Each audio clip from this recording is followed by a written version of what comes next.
right, guys. So we know this book of Enoch, especially the second vision, is like just amazing. It starts off with Adam being the first white bull and Eve, the heifer, and comes straight down to what is purported to be the end of the world. Enoch, the seventh from Adam, seeing in vision accurately, as much as we can follow this vision, things to come, which could only have been done by God. There's no way Enoch could have written this. And even if somebody tried to fake it now, like some people say that these books are false, you cannot do that with the accuracy of this this writing.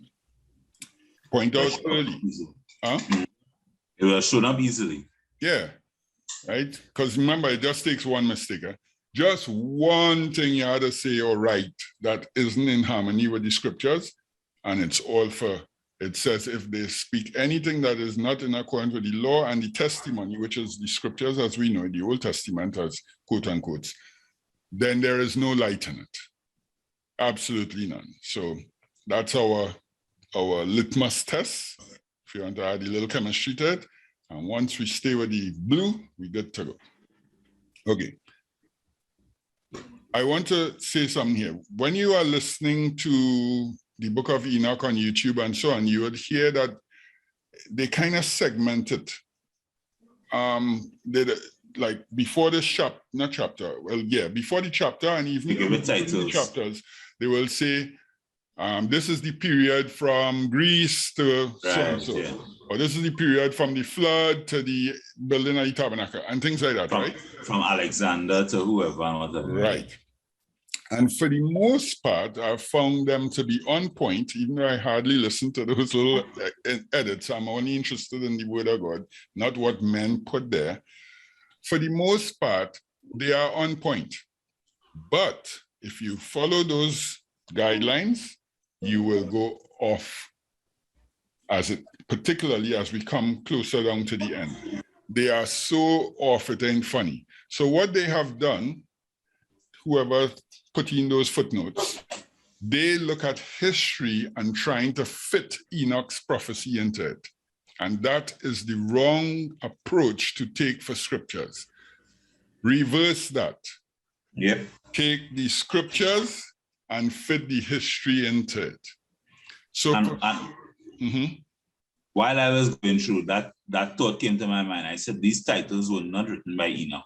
No. So I'm not even going to consider them much, because at some point I will be reading their interpretation of something. Exactly. And it is because of those subtitles that people are missing the point of Enoch. And so we're going to forget those subtitles and just deal with what the scriptures are saying. And Enoch is the scriptures. Jude made it clear. So they could canonize it or not canonize it. It is the scriptures. Roxanne, do you have you're using your phone, so I'm not sure. Would you be able to read John chapter 10? You can't just, no no I problem. can't. Right, not a problem. So let's see. Dion, would you be able to read John chapter 10?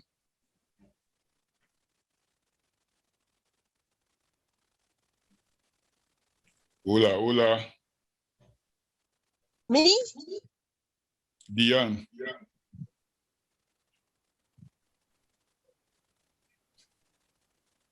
Dion or Ian? D. Oh yeah, sure. Right, so find John chapter 10 for me, please. Because again, guys, we are going to see that you don't have to say you're reading or you're quoting the book of Enoch to be reading the book of Enoch, or to say that you're commenting, from the book of Enoch. So before we read, Terence and Damian, that is, let's hear from John chapter 10. Don't read the whole thing, just wanted to start it up there, and I'll stop here. Okay, you hear me? Yeah. Verily, verily, I say unto you, He that entereth not by the door into the sheepfold, but climbeth up some other way, the same is a thief and a robber. But he that entereth in by the door is the shepherd of the sheep. To him the porter openeth, and the sheep hear his voice, and he calleth his own sheep by name, and leadeth them out. And when he putteth forth his own sheep, he goeth before them, and the sheep follow him, for they know his voice. And a stranger will they not follow, but will flee from him, for they know not the voice of strangers. This parable spake Jesus unto them, but they understood not what things they were which he spoke unto them. And then Jesus said unto them again, Verily, verily, I say unto you. Pause. So first, Jesus said in a parable about good shepherd and sheep hear my voice and sheep wouldn't listen to strangers, etc., right? The book of Enoch, chapter, what we're reading right now, 88 and 89 or 89 and 90, depending on which version we're reading. What would you call this vision? There's a word for it. What would we call this? It's using all these sheep and animals and all kind of. Analogy. And Analogy. Allegory. Allegory, okay. Yes, Yeah. Allegory, right? Allegory is when you use whatever, symbols to make a point of a real story. Right. What is a parable? An allegory.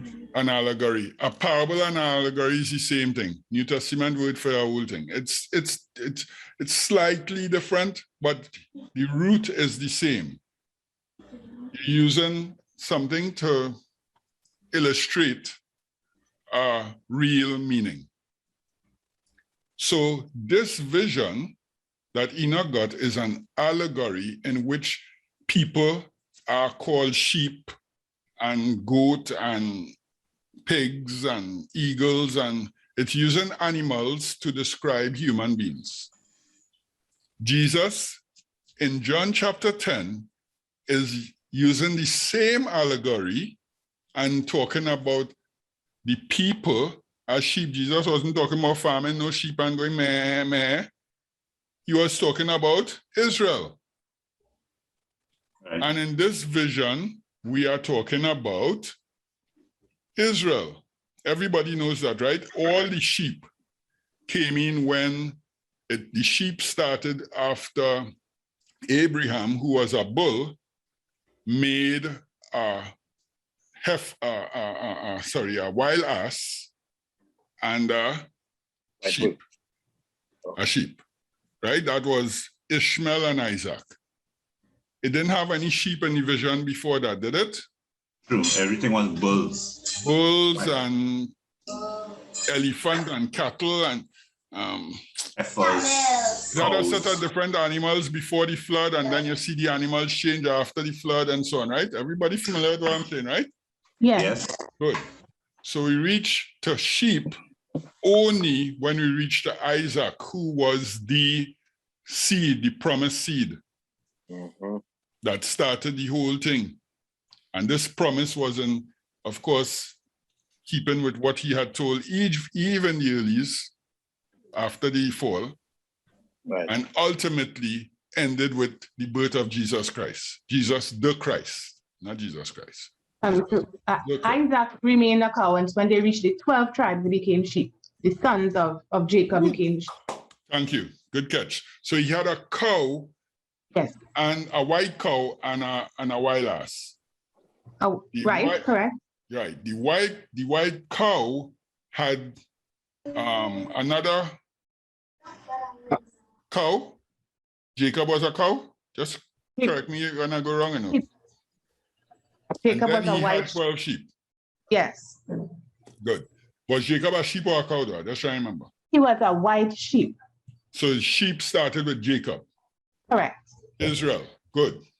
Right. So Jacob, who is Israel, was the first sheep in the chapter. Now, of course, guys, if I make a mistake, it's not intentional. I'm not trying to lie. It's just a mistake. So it's okay. We know. Let's It's confusing. Yeah. Right? So good to be corrected here. And somebody's paying attention. So, David? Yes. From the notes that I have here, Jacob was the white cow and Isaac was the white sheep. Really? Okay, we could always scroll back up and catch it. Somebody could just scroll up. I don't want to move from where I am because I have these two queued up here. But since we're not sure, could somebody just scroll up a few verses and find it and just make sure? Which is it? So it's verse 18. Verse 18? Yeah. And it says, and they began to bite each other when the white cow which was born in the midst of them brought forth a wild ass and a white cow at the same time. Right, so that's Ishmael and Isaac. Ishmael and Isaac, And after that, many wild asses.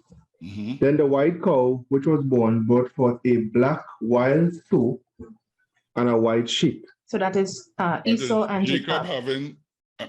Isaac having Esau and Jacob. Yeah. So the first sheep is Jacob. Jacob. Yes. Right. So everybody, we clear? Mrs. Knight, yes. Everybody, we on the same page? The very first sheep is who was called Israel. Yeah.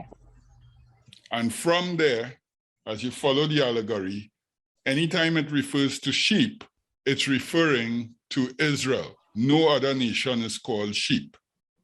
And even as Jesus is speaking in a parable allegory, in John, he is referring to Israel as sheep.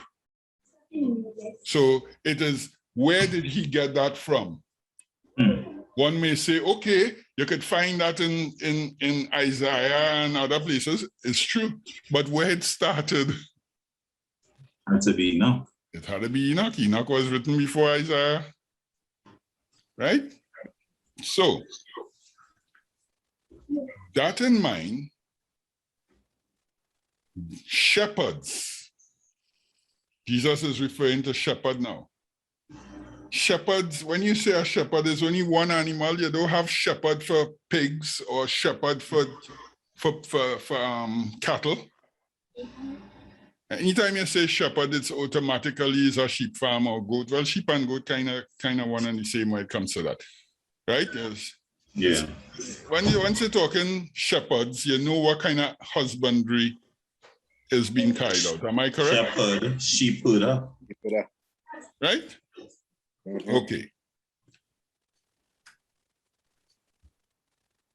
They have said that, well, it's two, if you do some research, you'll see the scholars say that the shepherds is angels, the fallen angels. The 70 shepherds that we're going to read about, that's where we're going to pick up the prophecy, is fallen angels. Nonsense. What fallen angels are that? Right? And then the other version, I keep forgetting the other version. And it have two versions of what the scholars say that the shepherds represent. But they represent neither of what they say it is. And we're going to, again, look at it and compare it with what we're reading. So continue on, Dion, chapter 10, from where you just stopped. Let's rewind a little bit and start back, right where you stopped. Okay, so I'll start at verse 7. And then said Jesus unto them again, Verily, verily, I say unto you, I am the door of the sheep. All that ever came before me are thieves and robbers, but the sheep did not hear them. I am the door. By me, if any man enter in, he shall be saved, and he shall go in and out and find pasture. The thief cometh not, but to steal and to kill and to destroy. I am come that they might have life, and they might have it more abundantly. Who's they? Who is they? They that enter in. No. Who The is they? sheep. The sheep. Thank you. Well, yes. Good. Continue. Verse 11. I am the good shepherd. The good shepherd giveth his life for the sheep. But he that is a hireling and not the shepherd, who owns the sheep, are not. Seeth the wolf coming, and leaveth the sheep, and fleeth, and the wolf catch them, and scattered the sheep. The hireling fleeth, because he is a hireling, and careth not for the sheep. I am the good shepherd, and know my sheep, and I am known of mine. As the Father knoweth me, even so I, the Father, and I lay down my life for the sheep. And other sheep I have, which are not of this fold, them also I must bring, and they shall hear my voice, and they shall be one fold and one shepherd. Amen. Okay? We'll stop there. So, guys, 3 parables, bam, bam, bam, all about the same thing. I'm the door. I'm the good shepherd. I am the way, the door, the way. I said that one already. Something else he had called himself, but it's all related to Israel, that he, the shepherd, D as in capital THE, the shepherd came to take over their control. He adds, let's just add in us for fun, that he have other sheep which are not of this fold, which means the Gentiles, which are not, forget that Advent talk, Gentiles, which are not Jews, because sheep never refer to anybody before that than Israel. Jesus is the first time saying, I have sheep that are not Israelites. Amen. And they will also hear my voice and follow me. And Amen. That's where we come in. Not no religion, not nothing, just those who will hear the voice of God. So let's tie this together. Now you'll see the tie-in when we start to read from Enoch, okay? Jesus is saying, this is the important bit, that the other hirelings, people who were put in charge of the sheep, which were shepherds. He doesn't call them shepherds, he calls them hirelings. But if you're in charge of the sheep, are you not a shepherd? Yes. It goes without saying. A shepherd for hire. But they were hired, and he says, when the wolves and so on came to eat up the sheep, them run and leave them and let the wolves and them take them and so on and so on. Right? He said he not doing that. He is the real shepherd. He owned the sheep. He cherished them. He not just getting paid. He not just hired to do this job. And so he is going to take care of his sheep as what the hirelings were paid to do, but did not do. Guys, as we read this chapter onward here in this section, up to chapter 90 and going on a little bit into 90, you will see that it is this Jesus was quoting. Jesus was quoting in John chapter 10, this part of the prophecy of Enoch. Are you ready? Yep. Let's go. So who has the top one? It's Damien, right? So Damien, you're reading from 94. 94, and then Terrence, read 58. Let's go. One thing, David. Yeah. When we going down, right? When I reach near the end of the page, I will pause so you could scroll up, so I wouldn't get lost in the lost when I'm scrolling while you're reading. Okay. Right. Plus to add to that, the like verse 94 and verse 58 is not going to be necessarily ending the same place. Right. So sometime I might have to stop you in the middle of a verse, or I might have to read on to reach the same place as each other. Our chin 58 start in the middle of August. Yeah. A sentence. Yeah. So you could start from but he remained, which would be but he looked on, kind of thing. Right. You all will get it. You all will get it. You'll get it. It's not exactly a sentence. I don't make any noise. Your father going to read?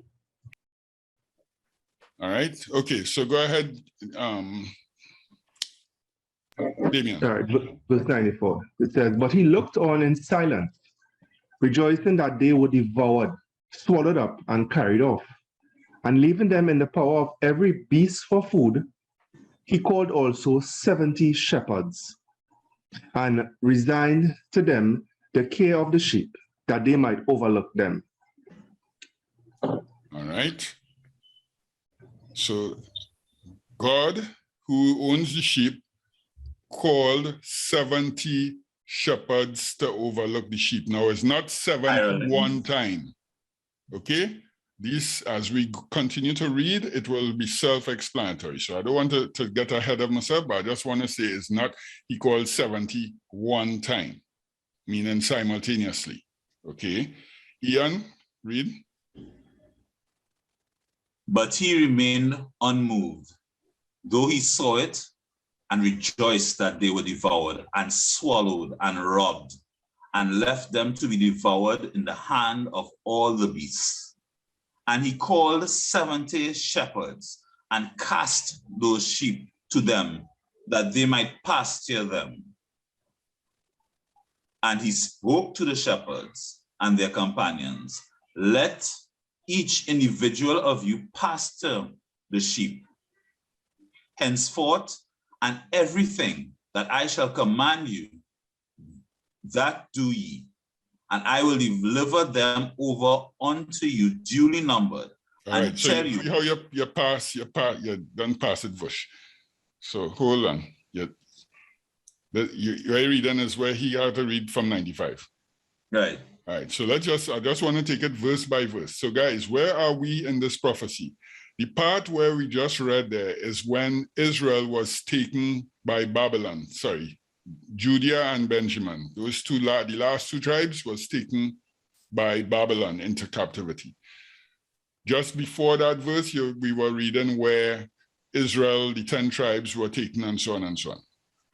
So just for us to be in line and harmony with the prophecy, remember they're going into Babylon for 70 years. And Enoch is seeing the sheep are being destroyed and bitten by all these lions and other things and bawling in his sleep and saying, oh my gosh, look all the sheep dying. And the Lord of the sheep just rocked back. Whatever. Right? Because all the time he was talking and pleading and begging and crying and nobody else listening. Well, okay, this is the consequence. He had sent multiple prophets to tell them this is what will happen if they continue on that trajectory, etc., etc. At this point, he just rocked back. And so that's where we were with that verse. And now it says he decides to appoint hirelings, 70 of them, to manage the sheep on his behalf. This is where Israel no longer had rams as kings anymore. Now they are going to be run by shepherds. We all on the same page?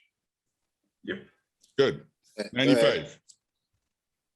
Let's go. Saying to them and to their associates, every one of you henceforward overlook the sheep, and whatsoever I command you, do, and I will deliver them to you numbered. Continue. I will tell you which of them shall be slain.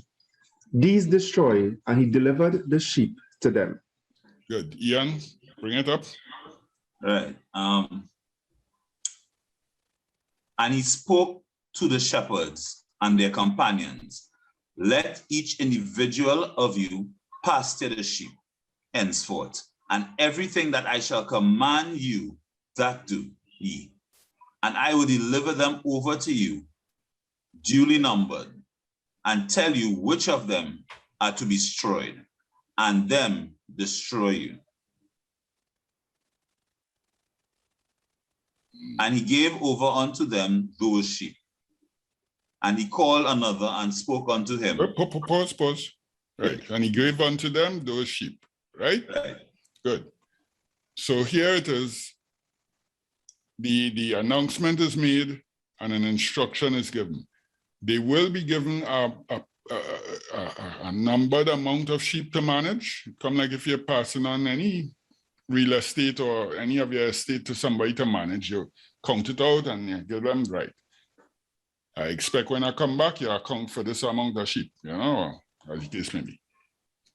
But it says that I give you permission to destroy a certain amount, and that amount you could go ahead, but nothing more than that. So if it come like I giving you my sheep to mine, and I tell you could eat, you know, 10 a month. That is your ration.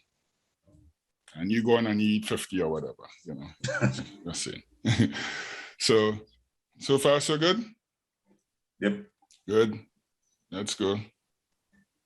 Then he called to another and said, understand and watch everything which the shepherds shall do to these sheep, for many more of them shall perish than I have commanded. Of every excess and slaughter which the shepherd shall commit, there shall be an account, as how many may have perished by my command, and how many they may have destroyed on their own heads. So who is he calling to monitor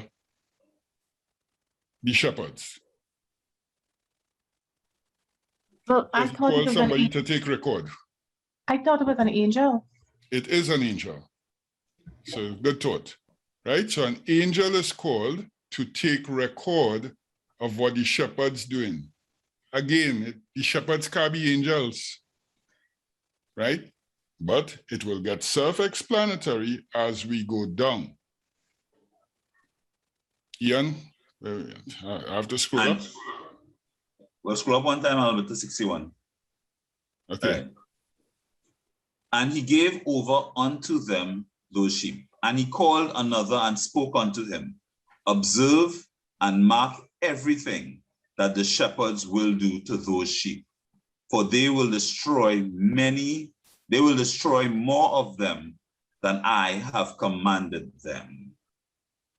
And every excess and the destruction which will be wrought through the shepherds record, namely, how many they destroy according to my command, and how many according to their own caprice, record against every individual shepherd, all the destruction he effects. Okay. So an angel is keeping record of the 70 shepherds, what they do. I'm tying it in just so that we keep focused. In John, Jesus said they allowed the sheep, the shepherds who went before him, allowed the sheep to be eaten by the wolves and so on and so on. Just keep it in mind. Records were kept. It wasn't just vai.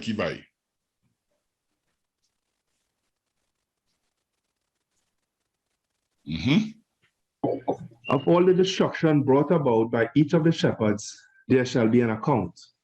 And according to the number, I will cause a recital to be made before me. How many they have destroyed of their own heads, and how many they have delivered up to destruction, that I may have this testimony against them, that I may know all their proceedings, and that delivering the sheep to them, I may see what they will do, whether they will act as I have commanded them or not. Now a recital. When you hear that, I will cause for a recital to be made of all their actions. What are we hearing when we hear that? A reading, everyday reading or monthly reading as such. An account. Not necessarily a monthly or any time period. For now, Yes. Let's say a reading, right? A reading, yes. So remember, he was given the job to write it down, and now we are hearing, I will call for that to be read to me. He didn't even take any chance to read it for himself. Right. Let's go. You read the same thing. Right. And read out before me by number how many they destroy, and how many they deliver over for destruction, that I may have this as a testimony against them, and know every deed of the shepherds, that I may comprehend and see what they do, whether or not they abide by my command, which I have commanded them. So up to this point, you notice there's only slight words, like here it says commanded them not, and so on. And this one just say that I have not commanded them. And there's no significant difference in the reading to this point. Okay, guys? So don't be perturbed, but still reading both, because you will see when the key changes take place. And that's what we'll be kind of getting into. All right. Straightforward so far. You have shepherds put in charge of sheep, angel keeping record, which they'll have to rehearse before the sheep owner, who is God. Let's go. 100. This, however, they shall be ignorant. Neither thou make any explanation to them, neither shall they reprove them, but there shall be an account of all the destruction done by them in their respective seasons. Then they began to kill and destroy more than it was commanded them. Hear what God is saying to the angel. Do not tell them that you're keeping record. Don't give them any information. You just keep that in the background. And each one in his own season, which shows you that it's not simultaneous 70 shepherds was minding the sheep. Each one had a time period given and a lot of time. Concurrently, yes. And they did so, and the records were being kept, and nobody had telling them records being kept. Okay, there are a few words that made me confused in these readings. And in this particular one, where God tells the angel, and don't tell them anything. So for me, it means that these are people that the angel can talk to, hadn't God told him not to. Of course, angels could talk to anybody.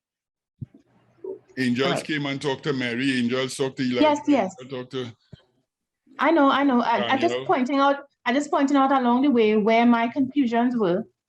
As to why I had 3 answers. Remember, we talked about this, why I was looking at 3 areas and was going through the process of elimination. Right. Good. All right. Ian, come up to speed.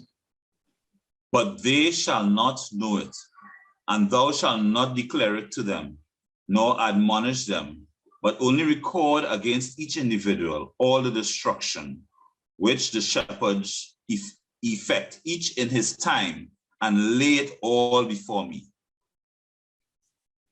All right, so we read in this like if we read in the NIV, and think for those who hopefully not getting lost, but we read in like if we read in the NIV and the King James Version or something, right? We just read in the 2 so we get the full. And as I said, so far, both of them more or less in sync, except in far would change here and there. But as we go down, you'll see the importance of it. Chapter 101, verse 101. And they left the sheep in the powers of lions, so that very many of them were devoured and swallowed up by lions and tigers, and wild boars preyed upon them. That tower they burnt and overthrew that house. Let's just read the other one, and then we'll talk about it.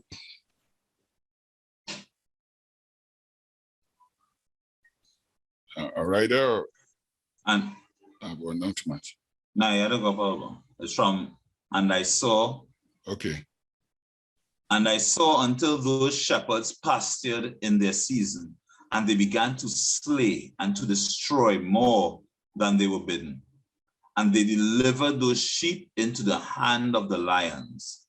And the lions and tigers eat and devoured the greater part of those sheep. And the wild boars eat along with them. And they burnt that tower and demolished that house. And I became... Stop. And demolished that house. And demolished that house. Good. Guys, what tower are we referring to? This tower was spoken about earlier on in the prophecy. Temple. Temple that Solomon built with that tower that is about as high, based on the Bible, 60 cubits, is as high as the Hyatt. Just use the Hyatt for reference, okay? That's how tall the most holy place was when Solomon built it. Imagine that on top of a mountain. And it's referred to in this prophecy, long before Solomon ever built anything, as that tower, sometimes referred to as the high tower. It says that they burnt that tower. This was our discussion last week. I don't know if anybody has any reservations. Remember, we went through this. It kind of took us 2 weeks to get to it. With the wild boars, which is wild pigs, who are the descendants of Esau or Edomites, Greek Edomites, they are the ones who burnt not just the first temple, but also the second one in AD 70. We'll get to it as we go down the road. Here in the allegory, it says the wild boars played a part in burning that high tower. You see it once again. Ezra 1 has it. Enoch has it. Ezra has it. Okay? Or Ezra's 1, sorry. Feedback, just making sure that we're on the same page. So the lions is the Babylonians, we know that for a fact. And there's tigers and other things, but in the middle of it all is the sheep getting devoured. And the tower being burnt gives us a timestamp. So we know exactly where we are in the prophecy. As we read this prophecy, even if we got lost, from the time you hear the burning of the tower, this is the destruction of the first temple, timestamp. Yeah. Okay? Good. And I grieved extremely on account of the tower, and because the house of the sheep was overthrown. Neither was I afterwards able to perceive whether they again entered that house. Right. Ian? And I became exceedingly sorrowful over that tower, because that house of the sheep was demolished. And afterwards, I was unable to see if those sheep entered that house. Right. And the shepherd... Stop. Right? So that, agreed or disagree, is the destruction of the temple in 530 something thereabouts BC. Agreed. Right? Enoch says he couldn't see that house again after that, which is obvious. It was destroyed. Completely destroyed. And he was very distraught because he knew that when that house was built, that was, when you read higher up, the ram, which came after David, is the one who built it, and it was God's throne and blah, blah, blah. It's higher up in the prophecy. So to see that house get destroyed in his vision was very disturbing for Enoch. So far, so good? Nice. Yes. Yeah, I'm just saying that the R.H. vision is giving clearer words, whereas it says in the other that he couldn't perceive it. This one blatantly says he's unable to see. Right. If because to perceive something and to see something, those two words mean, well, it's a difference, basically. It's like King James and NIV here. Yeah. That's what we have going on here. The R.H. Child is more like the NIV. It's more up-to-date English. So go ahead, 104. The shepherds likewise and their associates delivered them to all the wild beasts, that they might devour them, each of them in his season, according to his number, was delivered up, each of them one with another, was described in a book. How many of them, one with the other, were destroyed in a book? So it was written down as was instructed to the angel. Okay, go ahead, Ian. And the shepherds and the associate delivered over to those sheep to all the wild beasts, and to devour them. And each one of them received in his time a definite number. It was written by the other in a book. How many each one of them destroyed of them? Who's the other?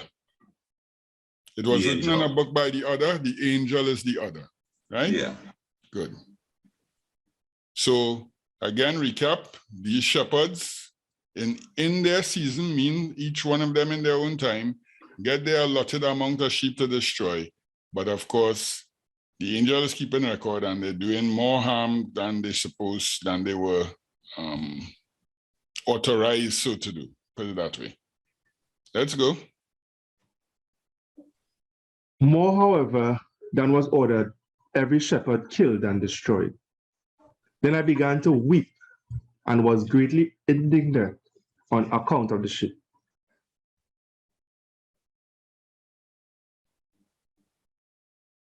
In like manner also, I saw in the vision him who wrote, how he wrote down one destroyed by the shepherd every day.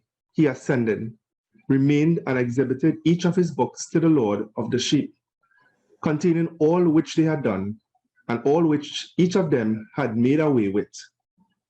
Right, all is done. Made away with means run away with, right? Or destroyed with. Anyway, we'll get it in, I shouldn't even say that because we'll get it in better English here. Come on, go ahead with it, Ian. We'll play it up. And each one slew and destroyed many more than was prescribed. And I began to weep and lament on account of those sheep. And thus in the vision, I saw that one who wrote, how he wrote down everyone that was destroyed by those shepherds, day by day, and carried up and laid down and showed actually the whole book to the Lord of the sheep, even everything that they had done and all that each one of them had made away with. Right? Good. You're keeping record so far, straightforward, right? Mm-hmm. Go ahead. All which they had delivered up to destruction. He took the book up in his hands, read it, sealed it, and deposited it.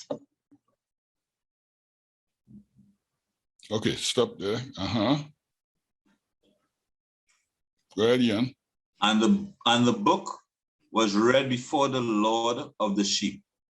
And he took the book from his hand and read it and sealed it and laid it down. So it was recited to him, as said earlier on in the passage. But notice, after the recital, the book was sealed. Very important to note. Revelation. I think what I understood is that after he heard about it, or he listened to what the angel said, he read it and then sealed it and deposited it. Correct. He probably had wanted to read it himself.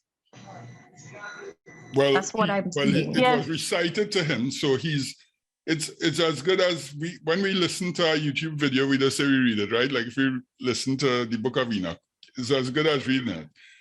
Blessed are those who hear it, blessed are those who read it, and so on and so on. And I look at it from an accounting perspective where the accounts are read, the final accounts are read.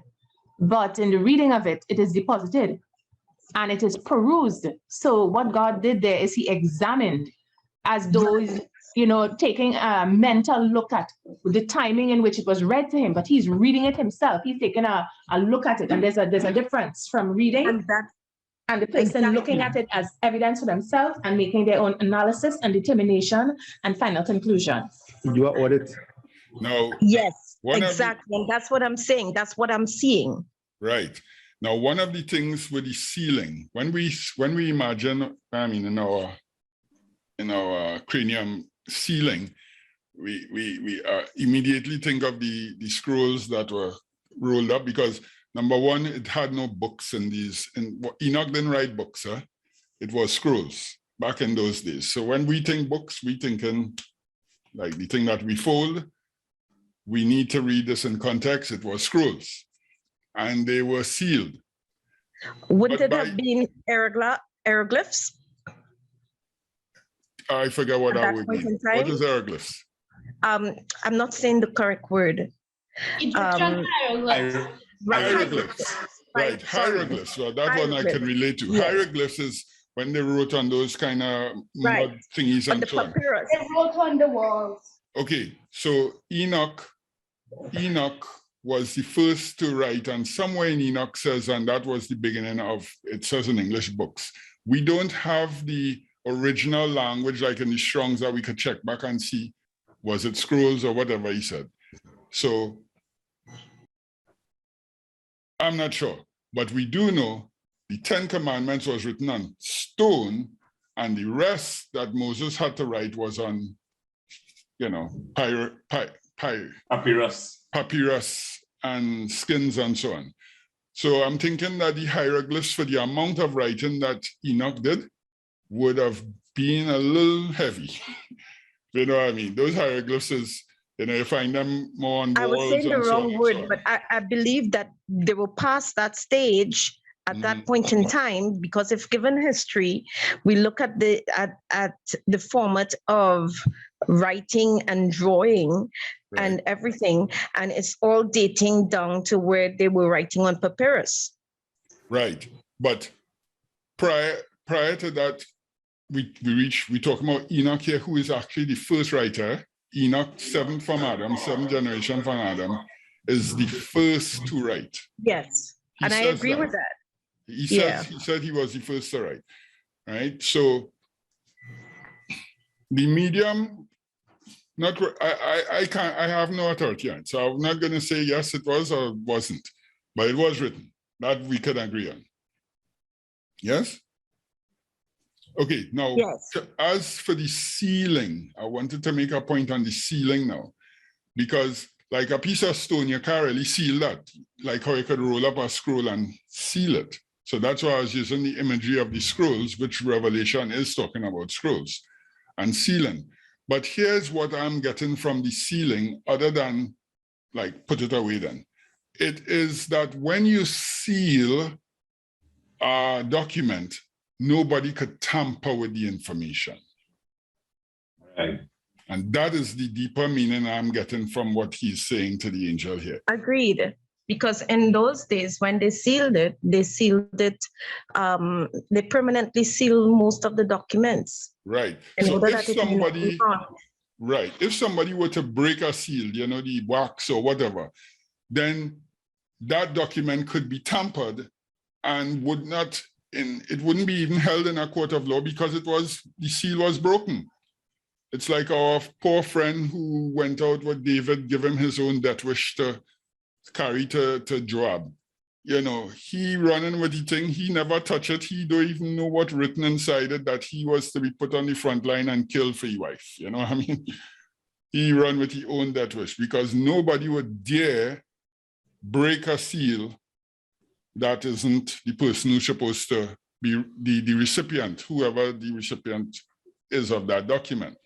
So when God told the angel, right, I've heard what you said, seal it.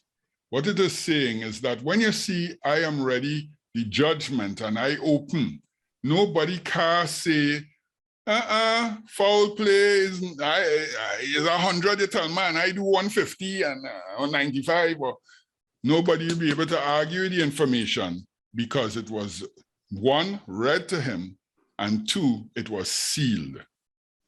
The information is tamper-proof. Right? It says also to me that no one else could even read it or have a knowledge of what is in it after it is sealed. Sealed, right? Good. We're on the same page.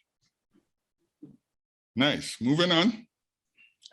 Very important verse. Just one thing. After this, I saw shepherds overlooking for 12 hours. How many shepherds?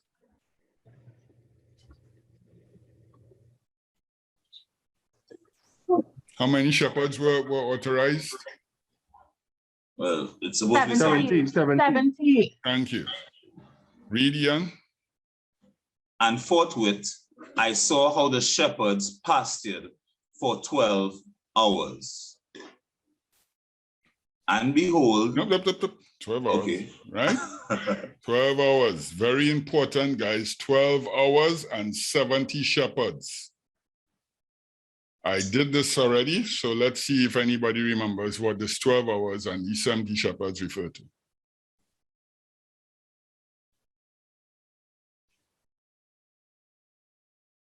I'm disappointed. Half a day. Half a day. Not enough information, but half a day is a good start.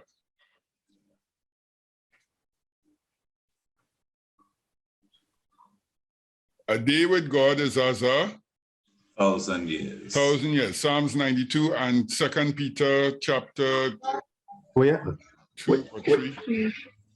What you had for this was that 500 years was how long Israel was under captivity from Babylon to Rome before Jesus. To Jesus. Yeah, well, to Jesus' time. Yes. 500 years. Half a day. 12 hours will be half day. 24 hours in a day. 12 hours is half day. A day with God is as 1,000 years, and 1,000 years as 1 day. This can't get more accurate and in harmony with what the scripture says about a day representing 1,000 years in God's plan. And this is also, I said Psalms, 2 Peter, and don't forget in the Epistle of Barnabas, it's also written there too, right? That a day with God is as 1,000 years.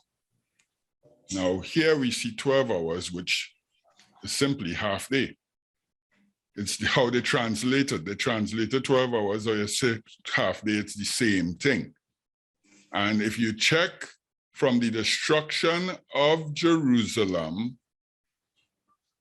which is around 570, and I'm just saying because there is confusion. Don't take it from me. Go research it for yourselves, guys. Some says 538, some says 570 something, some say there's some confusion around the exact date, but it is close enough to take from 570 to AD 70, and you get 500 years. And it's a half day, so you don't have to be exactly 500 years. It could be 501, 499. Guys, that verse there is amazing because Enoch is saying this thousands of years before the fact. Now, who are the shepherds that were in charge of Israel from the time of Babylon to the time of Rome or the destruction in AD 70?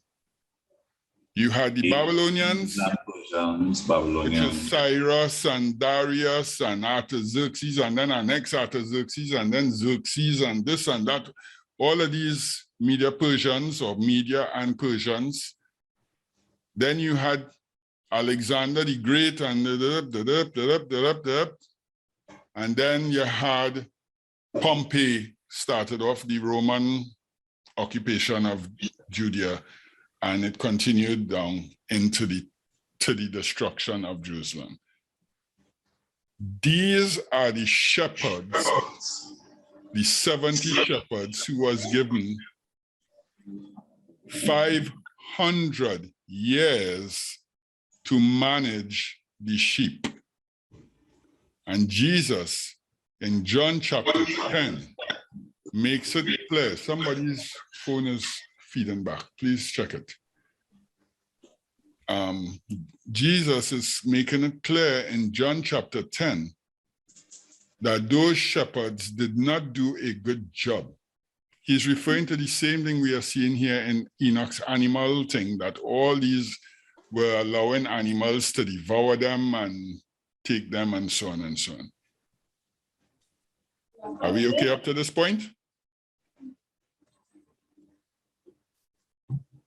That timestamp is critical to this prophecy. It separates the nonsense from who the shepherds really are. continuing on.